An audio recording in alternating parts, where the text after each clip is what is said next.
Chapter 4, Some Baha'i Quotations. I would like to draw attention to 3 quotations from the Baha'i writings that I believe pertain to the notion of maintaining a posture of skepticism or neutrality when evaluating claims and sources of information in the pursuit of truth. Just for a moment, let's leave the current century that we live in and look to the distant future. Shoghi Effendi will paint a picture for us. The beloved guardian, speculating about certain aspects of a future world commonwealth of nation-states, said this about the field of journalism. Quote, "The press will, under such a system, while giving full scope to the expression of the diversified views and convictions of mankind, cease to be mischievously manipulated by the vested interests, whether private or public, and will be liberated from the influence of contending governments and peoples." Remember, this quotation is not describing the system we currently have, but rather the system associated with a world commonwealth that Shoghi Effendi foresees coalescing in a future time.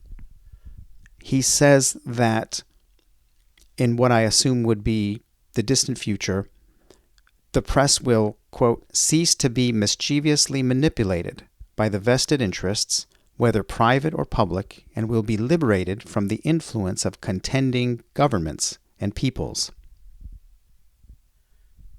Shoghi Effendi clearly envisages that the field of journalism will evolve to be independent in the future and not captured by wealth and power centers as is the case today. It is evident that his words depict an era that has not yet arrived. His description stands in direct contrast to today's reality. When attempting to understand current realities, I submit to you that it is vital to recall this passage from the Universal House of Justice.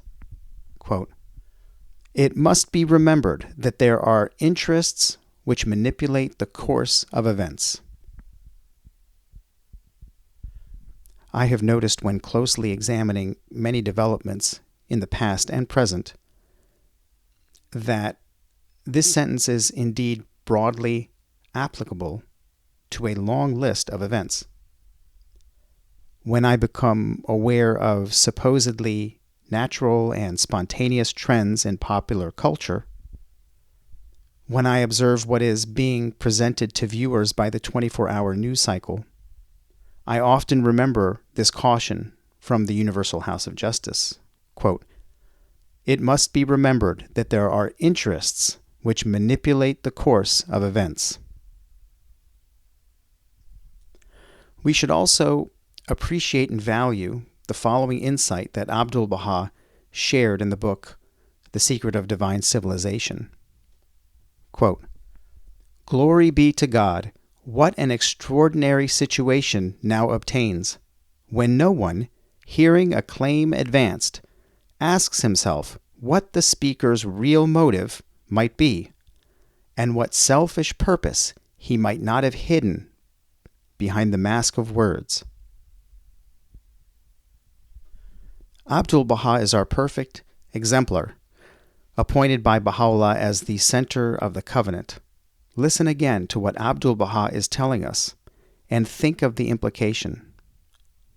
Quote, "What an extraordinary situation now obtains, when no one, hearing a claim advanced, asks himself what the speaker's real motive might be, and what selfish purpose he might not have hidden behind the mask of words."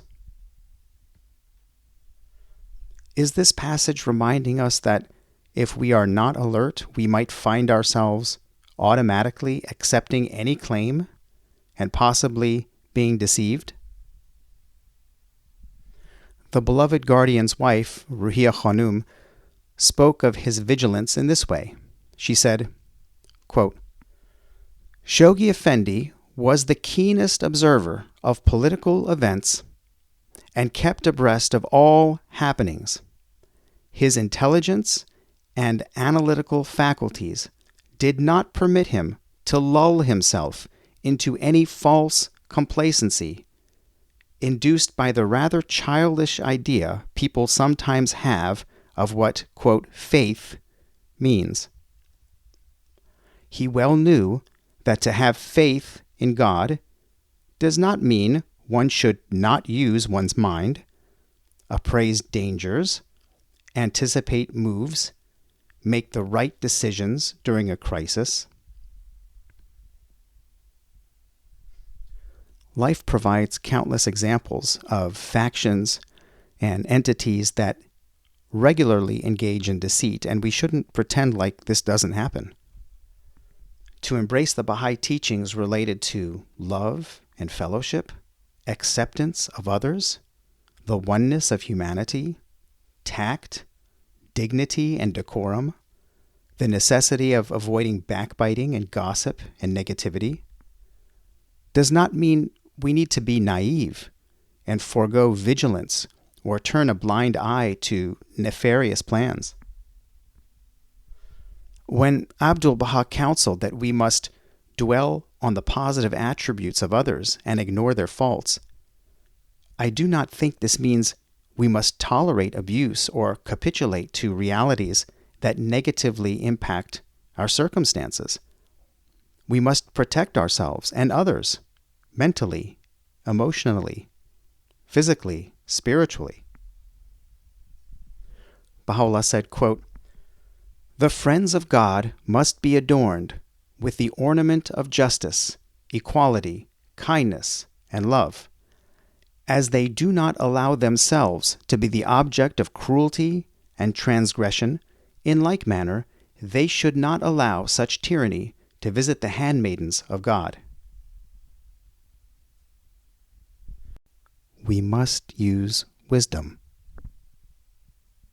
The foregoing quotations from Abdu'l-Baha, Shoghi Effendi, and the Universal House of Justice have clearly acknowledged that there are hidden agendas orchestrated and pursued by vested interests.